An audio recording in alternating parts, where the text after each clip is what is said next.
Sejam bem-vindos a mais uma aula do Projeto Apoiar. Hoje o tema da nossa aula é estratégias de leitura, skimming, scanning e leitura global.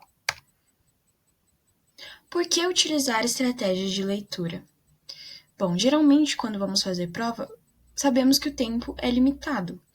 Então essas estratégias vão nos ajudar a ganhar um pouquinho mais de tempo para resolver outras questões, incluindo aquelas que são mais difíceis, que você vai precisar de mais tempo para estar resolvendo elas. Então, usando essas estratégias com algumas questões, vocês podem ganhar um pouquinho mais de tempo para resolver as outras.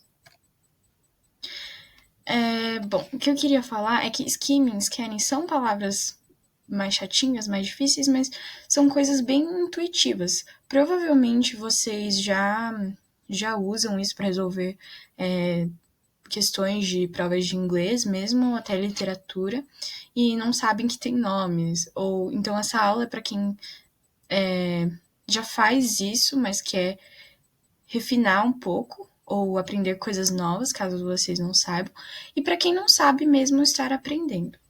Bom, a etapa 1 se chama skimming.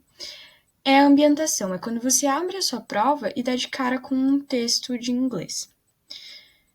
Bom, você vai fazer uma leitura superficial para ter uma ideia mais ou menos do tema, sobre o que se trata aquele texto. Então ela vai ser mais superficial e rápida. Então, vamos para a etapa 2, que é o scanning. Após você fazer essa leitura mais superficial, você vai para as perguntas. Você vai ler elas e procurar as palavras-chave dentro do texto. Ou seja, a pergunta quer saber quando, onde, quem. O que a Maria falou para o fulano. Você não vai precisar ler todo o texto para achar essa parte. Você vai ver quando a Maria começa a falar e vai ver o que ela está falando ali. Ou onde acontece tal evento. Você vai chegar na parte do evento e vai ver a parte que fala onde se passou. Então, são para perguntas mais objetivas. E muitas vezes é o que é o necessário, é só o necessário ali para estar respondendo essa questão, não precisa de mais, mas nem todas são assim. Vai ser uma leitura direcionada, porque você está procurando informações específicas, você já tem uma noção do que as perguntas estão querendo de você, e você já vai direto ali para a parte do texto que você sabe onde está a informação. Porque na sua leitura superficial, você já teve uma ideia onde estão as informações e sobre qual é o tema. Então, nessa etapa 2, você vai ver a pergunta, vai ver o que ela está precisando, o que ela está falando, e você vai direto para a parte do texto que você acha que vai estar a resposta. E caso a pergunta não seja objetiva, aí entra a etapa 3, que é a leitura global mesmo, que você vai ter que ter uma maior atenção, porque você está procurando entender a intenção, o contexto e a estrutura do texto. É quando a pergunta, ela quer que você realmente interprete o texto que foi dado. Por exemplo, numa tirinha, você vai ter que ver não só o elemento textual, como o visual, que né, nesse gênero, eles vão casar um com o outro, não é nada desconexo. Então, você precisa fazer essas duas interpretações para chegar numa resposta. Se for necessário, você precisa saber quem escreve, o motivo, para quem, qual a função social do texto. Bom, minhas dicas finais para quando você vai resolver exercícios da língua inglesa numa prova é não perder tempo tentando traduzir tudo.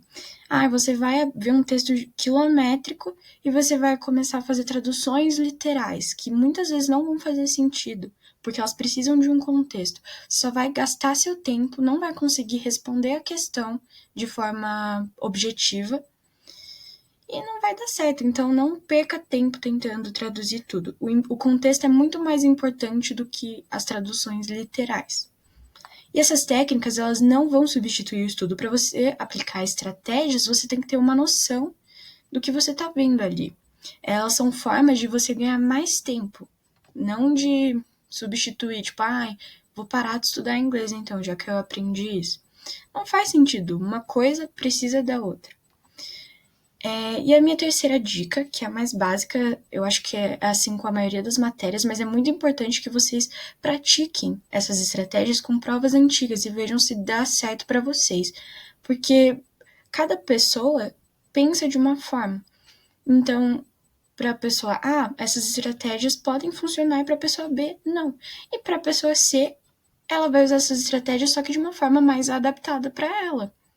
E não tem problema.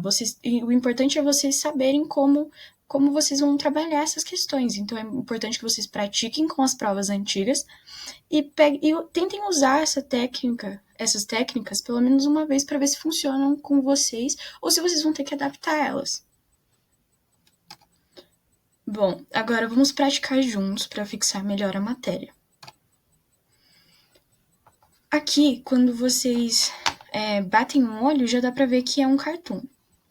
Dá para ver dois amigos, duas pessoinhas aqui, andando, e uma delas está falando alguma coisa, que é o texto aqui que está embaixo. Dá para ver os elementos visuais e os textuais aqui embaixo. Assim que você faz a leitura superficial, você já vê que tem algumas palavras-chave aqui, que é meio que basicamente o tema, né? A big boy, more mature, like an adult. Dá para ver que todas elas remetem à maturidade. E aqui ele tá falando sobre as idades que ele tinha, tipo, quando ele tinha 5 é uma criança.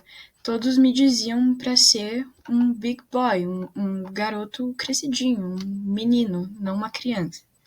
Nesse sentido. E assim, nessas 3 linhas aqui do texto, e aqui a finalização, que ele fala, nesse ritmo, eu vou ser elegível para seguro social antes de me formar do ensino médio. Então, essa seria a leitura superficial. Agora vamos para as perguntas. Para a pergunta, aliás. No cartoon, a crítica está no fato de a sociedade exigir do adolescente que A. Se aposente prematuramente. É esse o tema? É sobre isso que se trata o texto? Não. Mas vamos deixar essa aqui como uma dúvida aqui. B. Amadureça precocemente. Assim, mesmo fazendo essa leitura superficial, você já entende que o texto é sobre isso. Então, é sobre amadurecer antes do tempo. Por isso que aqui ele fala, quando eu tinha 5 anos, todo mundo me falou para ser um garoto crescidinho, um menino, não uma criança, sabe? Aquela parte que eu tinha explicado para vocês. Então, é a alternativa que faz mais sentido, por enquanto. Vamos ver a C. Estude aplicadamente. O texto não sequer faz uma menção sobre... Nem sequer faz uma menção sobre estudar. Não faz sentido nesse contexto. Se forme rapidamente. Também não faz sentido no contexto do texto. Se você pegar as palavras-chave aqui também, elas não têm o mesmo sentido. Ouça atentamente. Essa eu acho que é a mais absurda, que não tem nada a ver com o contexto aqui. Então, vocês poderiam ficar se aposente prematuramente ou amadureça precocemente. Então, mas se vocês fizessem a leitura global, tentando entender o contexto de tudo, vocês chegariam na resposta B, que é amadurecer precocemente, porque se relaciona com as palavras-chave e com a finalização aqui. Eu vou ser elegível para ganhar um seguro social antes de me formar do ensino médio. Ou seja, ele vai estar fazendo uma coisa antes do tempo necessário. Então, a resposta certa seria a B. Eu quero agradecer a todos pela atenção e desejar para vocês bons estudos. A lista de exercício vai estar disponível na descrição do vídeo e qualquer dúvida que surgir sobre a aula, é só mandar um e-mail para o rhturres@gmail.com. Tchau, tchau, gente!